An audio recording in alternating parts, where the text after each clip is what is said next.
Single dad CEO accidentally hires wrong music teacher for his daughter. Discovers she's a struggling single mom.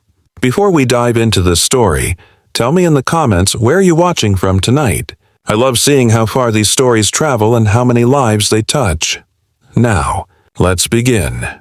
The morning sunlight spilled through the high-rise windows of Mark Callahan's penthouse, glinting off polished marble floors and the sleek glass walls of a home too big for one man and a little girl. On paper, Mark had everything. He was 36, a CEO worth millions, a man who had built an empire in finance after clawing his way out of nothing. He had the tailored suits, the storm gray eyes that unnerved his rivals, and the kind of discipline that turned boardrooms silent the second he entered. But that morning, none of it mattered. Because Mark wasn't just a CEO, he was a single father, and his 6-year-old daughter, Lucy, was sitting cross-legged on the living room carpet, humming to herself as she scribbled in her coloring book.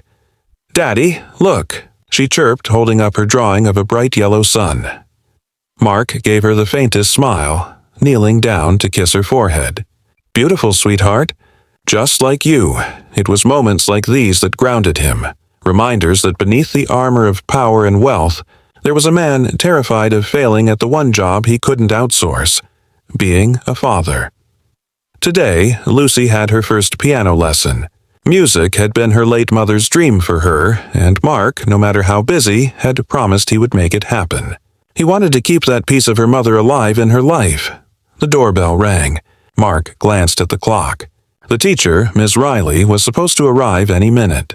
He straightened his tie, preparing to greet her, but when he opened the door, it wasn't Ms. Riley. It was Hannah Parker, a woman he had never seen before. Hannah stood there in a faded coat, rain-damp hair clinging to her cheeks, and eyes that spoke of exhaustion she couldn't quite hide. In her arms was a stack of folders, worn at the edges, and tucked beneath them a half-empty notebook. She looked like someone who had been running for too long and hadn't found a place to stop. Sorry, she stammered, startled by the man before her. His presence was sharp, intimidating, the kind of aura that made people straighten their backs without knowing why. But Mark wasn't looking at her coat or her notebook.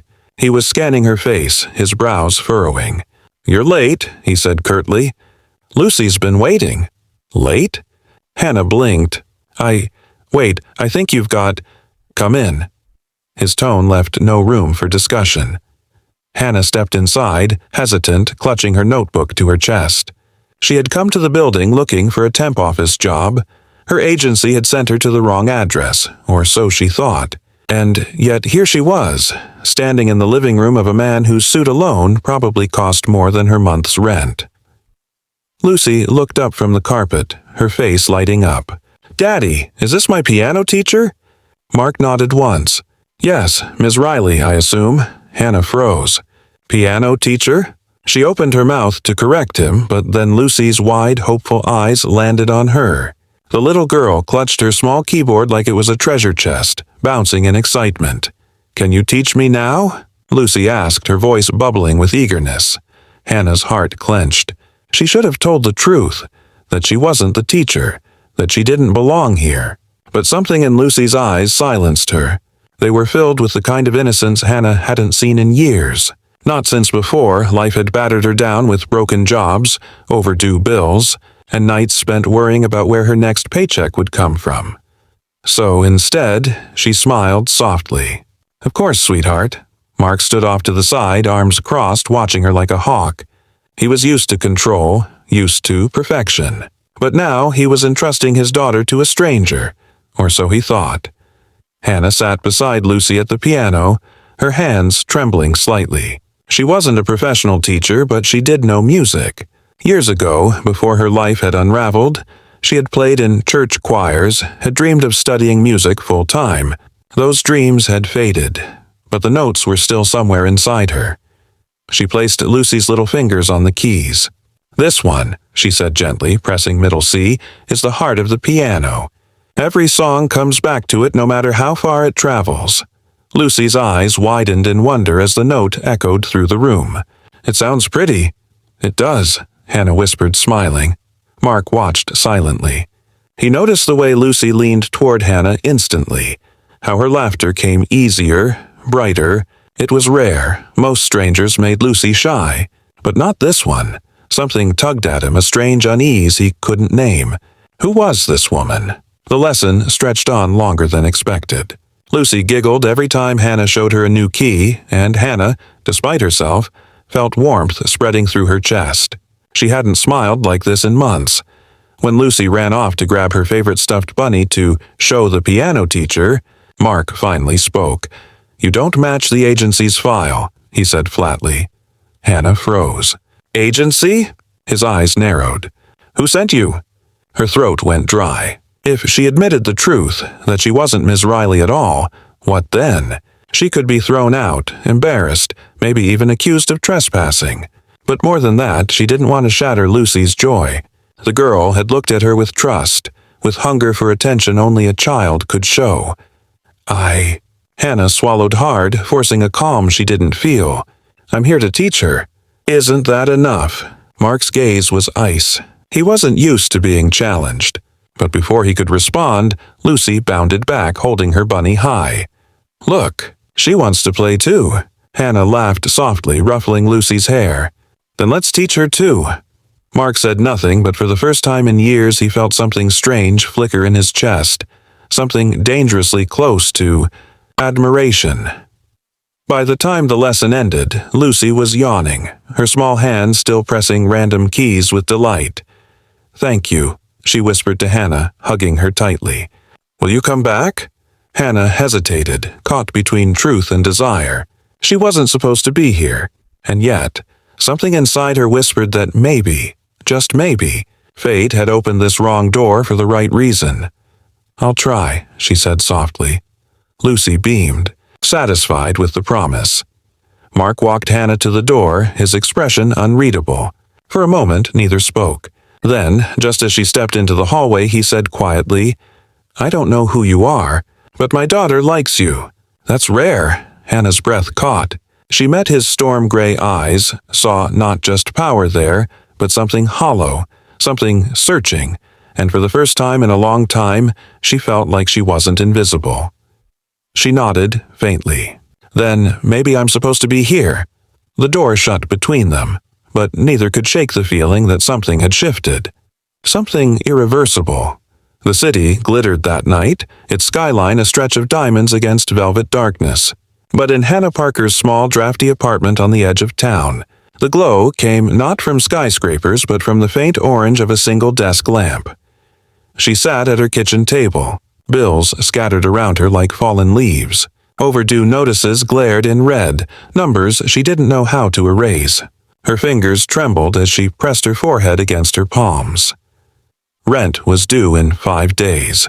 Her daughter's school had just raised fees again, and she hadn't had steady work in months. The agency call earlier had promised a temp job at a corporate office, something stable, something real. Instead, she'd ended up in the penthouse of a man who looked like he walked straight out of the financial pages. A CEO with storm-gray eyes who saw through people like glass. And yet, her mind kept circling back to Lucy. His Lucy. The way the little girl had clung to her, smiled at her, trusted her without hesitation. Hannah's heart had ached with both joy and fear. Joy at being needed again. Fear because she had no right to be there. Still, she couldn't shake it. When Lucy had whispered, "Will you come back?" it had felt less like a request and more like a tether tying Hannah to a place she didn't belong, but desperately wanted to. She closed her eyes, whispering a prayer she hadn't spoken in years. "God, if there's a way forward, please, let me find it." Across town, in his glass-walled penthouse, Mark Callahan was pouring himself a rare glass of scotch. He wasn't a man who let emotions interfere with business, but tonight, as he leaned against the window, watching headlights blur along the streets below, his thoughts weren't on quarterly reports or stock indices, they were on the mysterious woman who had shown up at his door. Hannah. She hadn't belonged there. He knew that much. Her hesitation, her guardedness, the way she had avoided answering his questions. She wasn't Miss Riley. He could have had her background checked within the hour if he wanted. But then there was Lucy. His daughter had connected with her instantly in a way she rarely did. After her mother's death, Lucy had withdrawn into herself, clinging only to him. Teachers, nannies, tutors, they came and went, none managing to bridge that fragile wall of trust. And then this stranger had walked in, fumbling, unprepared, and Lucy had lit up like a candle.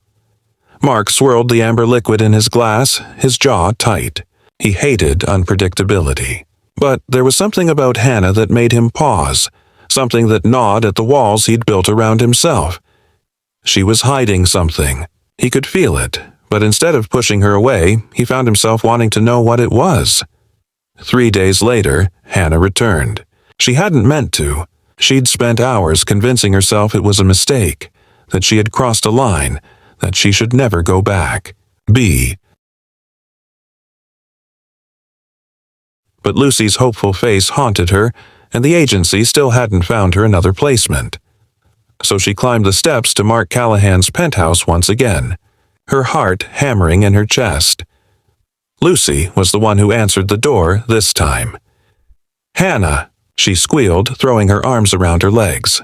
"You came back." Hannah laughed softly, hugging her back. "Of course I did, sweetheart. I promised, didn't I?" From inside, Mark's deep voice cut through. "I wasn't sure you would." Hannah looked up.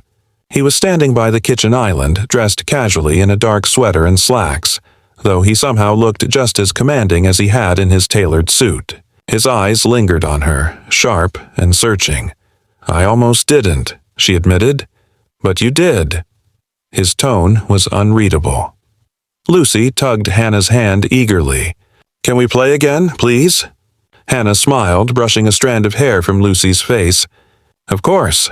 Mark said nothing more, but as he watched the two of them move toward the piano, a strange warmth settled in his chest. Days turned into weeks.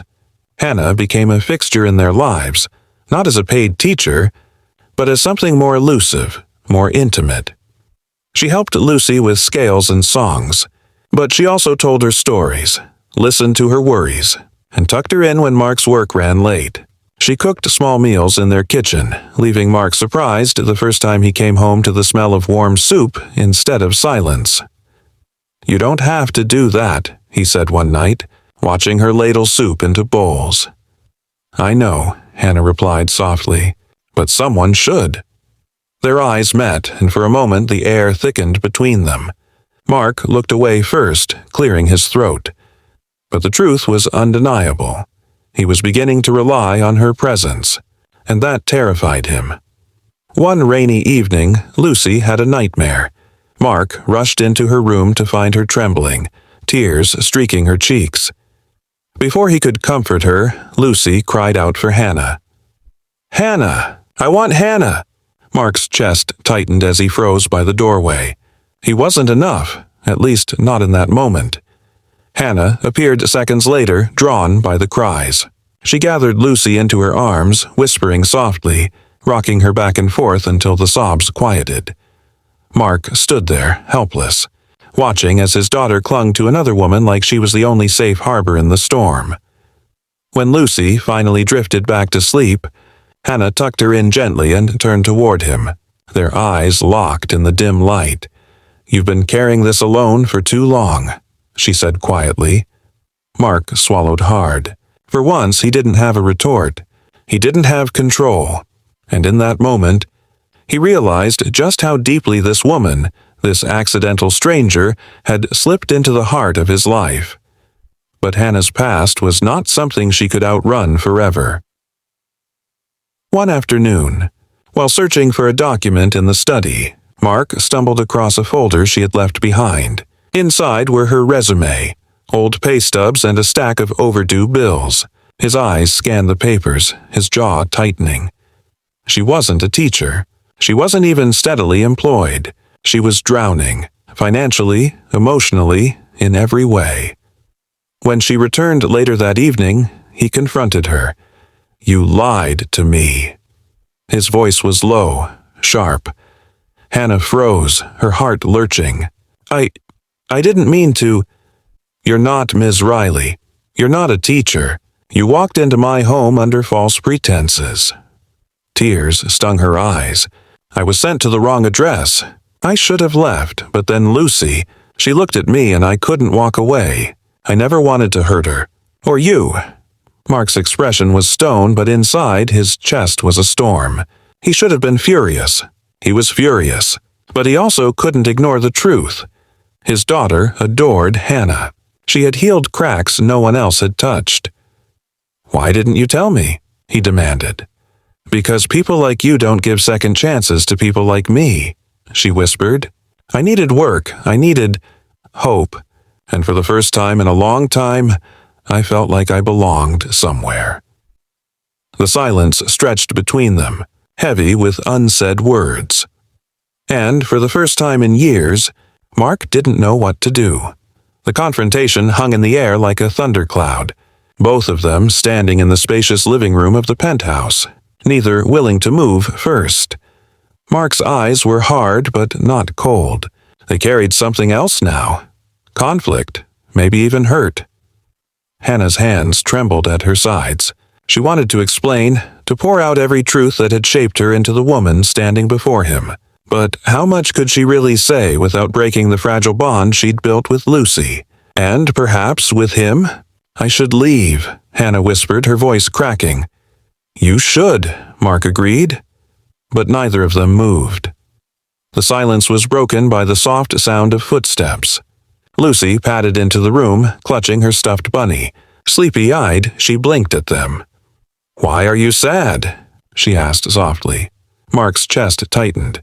He crouched down, brushing his daughter's hair back. "We're not sad, sweetheart. Just talking." Lucy's gaze shifted to Hannah, her little brows knitting together. "You'll come back tomorrow, right?" The question cut through the tension like a blade. Hannah opened her mouth, then shut it again. How could she explain to a 6-year-old that she might never come back? Mark saw the hesitation in Hannah's eyes. He stood abruptly, his jaw set. "Go back to bed, Lucy."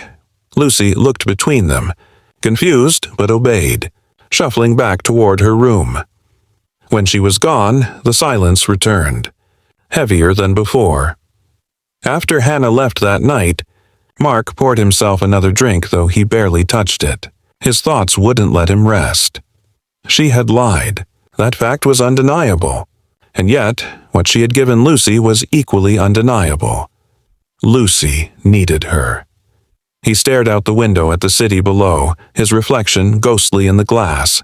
He thought of all the times people had used him, flattered him, betrayed him for his money. Hannah hadn't asked for anything. Not once. She had given, not taken. Maybe she was right. Maybe people like him didn't give second chances. But maybe it was time to try. 2 days later, Hannah was surprised when her phone rang. The number was unfamiliar, but the voice on the other end was not. "Lucy wants to see you." Her breath caught. "Mark, I'm not asking for me," he said quickly. "I'm asking for her. She won't stop asking when you're coming back." Hannah's heart twisted. "Are you sure that's a good idea?" There was a pause. "No," he admitted, "but I'm sure it's what she needs." Hannah closed her eyes. Against her better judgment, she said softly, "I'll come." That evening, Hannah arrived at the penthouse again. This time, Mark greeted her at the door, his expression less guarded than before. Lucy ran to her instantly, throwing her arms around her waist. "I missed you." "I missed you too," Hannah whispered, hugging her back. Mark watched them, something easing in his chest. Then, almost against his nature, he asked, "Have you had dinner?" Hannah blinked. "No." "Stay then. Eat with us." The meal was simple: grilled chicken, vegetables, nothing extravagant. But for Hannah, it felt like more than a meal. It felt like a crack in the wall Mark had built around himself.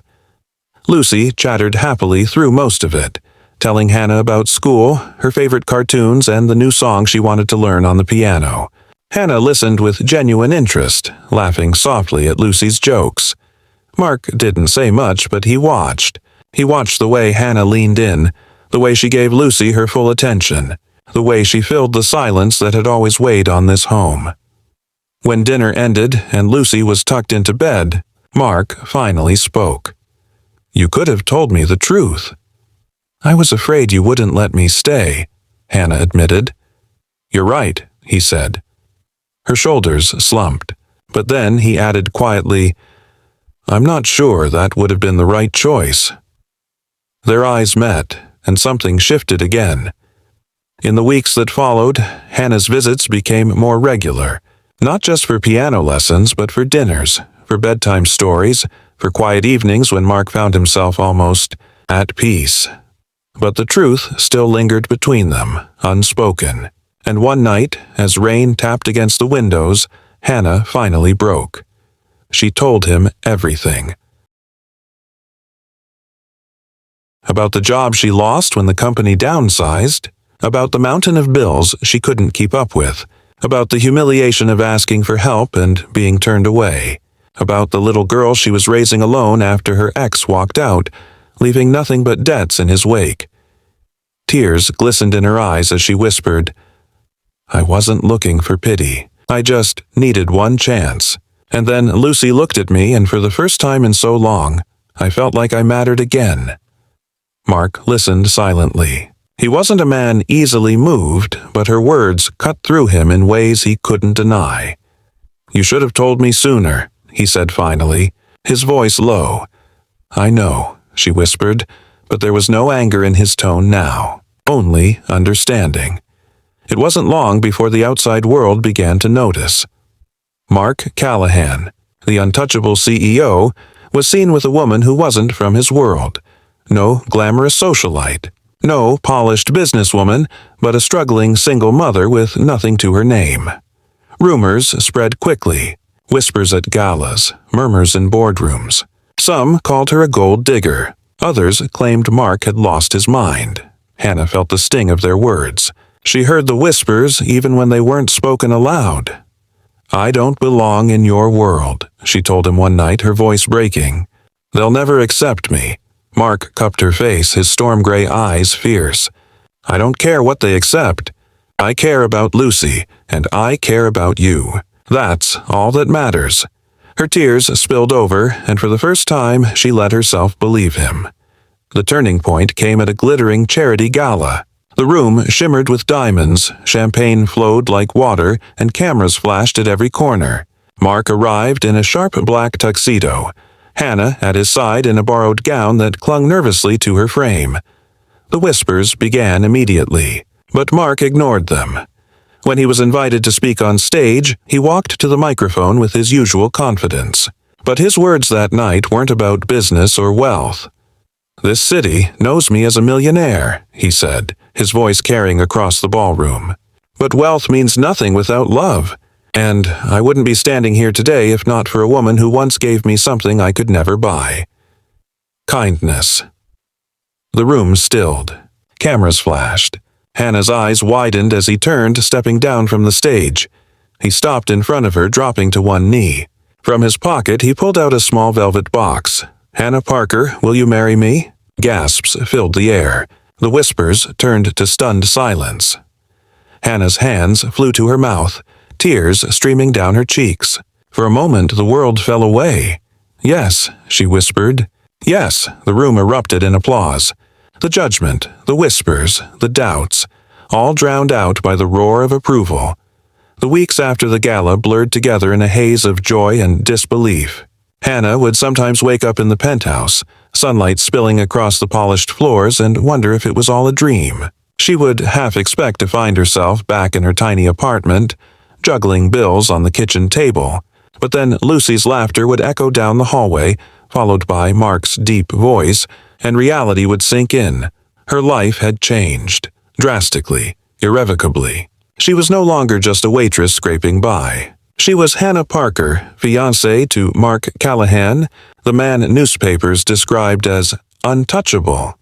And yet, beneath the sparkle of this new chapter, insecurities tugged at her heart. At charity dinners she overheard whispers. "She doesn't belong here. He could have had anyone. Why her? She's nothing but a diner girl in a borrowed gown." The words stung, even when she pretended not to hear them. Mark noticed the way her hand would tighten on his arm, her smile faltering just slightly. He wanted to shield her, to silence every cruel voice, but he couldn't be everywhere. One evening, as Hannah sat at the vanity brushing out her hair, she caught her reflection and paused. The woman in the mirror wore diamonds, yet her eyes carried the same uncertainty she had worn in the diner. When Mark walked in, loosening his tie, he saw the look on her face. "What is it?" he asked. She shook her head quickly. "Nothing." He walked closer, resting his hands on her shoulders. "Hannah," his voice softened. "Talk to me." Her eyes shimmered as she whispered, "I'm afraid I'll never be enough for your world." He turned her gently to face him. "My world?" His jaw tightened. "Hannah, that world means nothing to me. It's just noise. You and Lucy, you're my world now." Her tears spilled freely. "Then why does it feel like I'm always fighting to prove I deserve to stand next to you?" Mark cupped her face, his storm-gray eyes fierce. "You don't have to prove anything. You already saved me once, just by being you. Don't ever doubt that." She leaned into his touch, letting his words soak into the cracks of her fear. It wasn't just Mark who anchored her. It was Lucy. One Saturday morning, Hannah found herself sitting on the floor with Lucy, coloring books spread out between them. The little girl looked up suddenly and said, "Daddy smiles more now." Hannah blinked. "He does."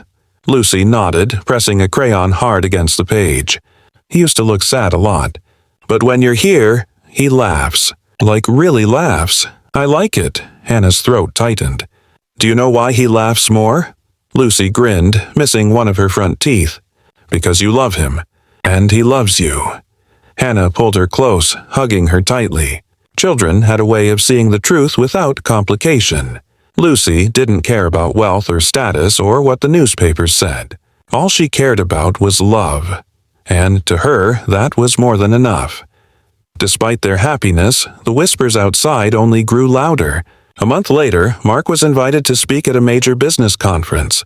It was the kind of event where the elite gathered, where image was everything. As Hannah dressed for the evening, her hands shook as she zipped up her gown. "Maybe I shouldn't go," she murmured. Mark, fastening his cufflinks, looked at her sharply. "Why would you say that?" "Because all they'll see is someone who doesn't belong. I don't want to embarrass you." He crossed the room in 3 strides, taking her hands firmly in his. "The only thing that would embarrass me is if I walked into that room without you by my side. Do you understand?" She nodded, though tears threatened again. At the conference, the whispers were indeed there, louder, sharper, more judgmental. But when Mark took the stage, he didn't speak about business strategies or financial projections. Instead, he looked straight into the crowd and said, "People often ask me about success, what it means, how to measure it. For years, I thought success was about numbers, about power, about influence. But I was wrong. True success is about who you come home to at the end of the day. It's about love, about family, about finding someone who sees you not for what you have, but for who you are." A murmur rippled through the room. Cameras flashed. Reporters leaned forward. Mark's eyes searched until they found Hannah's, sitting stunned in the front row. His voice deepened. "This woman, Hannah Parker, taught me that. And I will spend every day proving myself worthy of the kindness she once gave me when I had nothing. If anyone doubts her place at my side, let me be clear. She is not just part of my life. She is my life." The applause rose, hesitant at first, then swelling until it filled the hall. The whispers, for once, were drowned out. Hannah's vision blurred with tears. She had never felt more seen, more cherished than in that moment. In the weeks that followed, something shifted. The whispers didn't stop completely, but they no longer held power. People who once mocked began to soften. Some even admired her, though Hannah no longer cared about their approval. All that mattered was the warmth of their home, the laughter at dinner, the piano lessons that turned into silly sing-alongs, the quiet evenings when Lucy would fall asleep between them on the couch. One night, as they tucked Lucy into bed, she mumbled sleepily, "We're like a real family now." Hannah and Mark exchanged a glance, both smiling through misty eyes. Later, as they stood by the window, the city lights stretching endlessly below, Hannah whispered, "I never imagined this life, Mark slipped an arm around her waist, pulling her close. Neither did I. But I can't imagine it without you. She leaned into him, her heart finally at peace. For the first time in years, the weight of fear and doubt lifted completely. Months later, Hannah returned to the diner where everything began. The owner, grinning ear to ear, had framed a new photo on the wall. Hannah in her apron, Mark in his suit, Lucy between them. 3 smiles that told a story better than words ever could. As Hannah traced the frame with her fingers, she felt a deep gratitude settle in her chest. All it had taken was one wrong door, one mistaken identity, one act of kindness, and it had given her everything.